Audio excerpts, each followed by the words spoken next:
Welcome to Random Dramatic Readings. That part of the day when I take one of my textbooks and randomly, dramatically read from it. Well, it's time for some history. We had some science over the last few sessions, but time for some history, some martial stuff. So today I've decided to read from The Art of Combat, which is a 1570 treatise of Joachim Meyer, translated by Geoffrey Forgan. This is a beautiful text, and Meyer had some lovely wood carvings. Look at this. Look at this. These are copies of the wood carvings, facsimiles of them. You can see them all there. Oh, beautiful, showing how to fight with different weapons. Anyway, that's your history lesson. Now it's for your martial lesson. We'll randomly open up a page and see what we read. We don't know which weapon we're going to find. We don't know what kind of technique. I'll close my eyes. We'll do a random thing. We'll do that. I choose that page. It is page... Well, that didn't work. There's no words. Let's try it again. Okay, let's try it again. Random. Come on, Mr. Bookie. Come on, Mr. Meyer. That's fine. Oh, very interesting. We've got text. I can read from that. Page 196. Interesting. Page 196. Oh, we're talking about combat with the rapier. Okay. Oh, this is very interesting. How you shall conduct yourself against an opponent who is overly aggressive against you with strokes. Now, if an opponent will cut and thrust at you from both sides so quickly that you cannot come at him with any of these thrusts, then remain with straight arms strongly extended before you in parrying, and turn all his cuts and thrusts away from you to both sides. And meanwhile, note diligently just when he has worn himself out, for he cannot do this for long without losing the advantage. And turn your hilt up against one of his incoming cuts or thrusts that you deem opportune for it, and quickly cut diagonally through the same shoulder from which side he has sent in his cut or thrust, right through, so that your weapon shoots around to the other side, back over for the high thrust.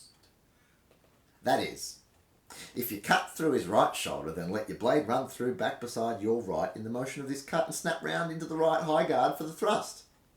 However, if you counter-cut his cut through his left shoulder, then let your blade run through back by your left side and snap around into the left high guard for the thrust. When you have let your blade quickly snap around into one of the high guards from this cut, you shall thrust from there rapidly and quickly, forcefully at his face or chest, and as you extend, you shall lean your upper body well over your forward bent knee after the thrust. When this cut and thrust take place quickly and strongly, one after the other, you also make room for yourself for another opening. How you shall intercept and counter thrust from the straight parrying against an opponent who cuts at you from below.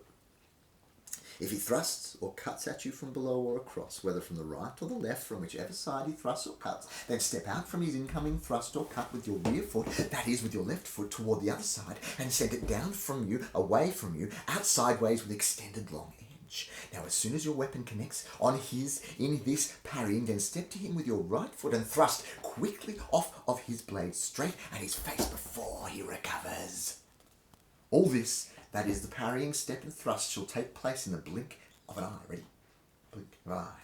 This applies to the low cuts that he delivers against the middle of your body, or higher. How you shall parry from above and thrust in under his weapon. Item. If he cuts or thrusts again from below or underneath your weapon at your body, then fall from the aforementioned parrying with your long edge down from above on his blade, so that your blade in the parrying hangs out to the edge and downward, as this parrying is illustrated in image C in the small figure on the far left. And at the same time as you parry, step out from his blade with a springing double step well toward his right side and thrust quickly under his arm,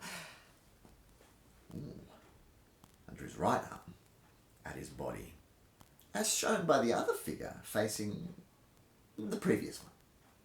From this thrust, pull your weapon quickly toward your left shoulder and deliver a defense stroke diagonally through his right shoulder. Thus, you come at the end of the cut into the right low guard, from which you should go quickly back up into the straight parrying to protect yourself further. Thus endeth the dramatic reading for today.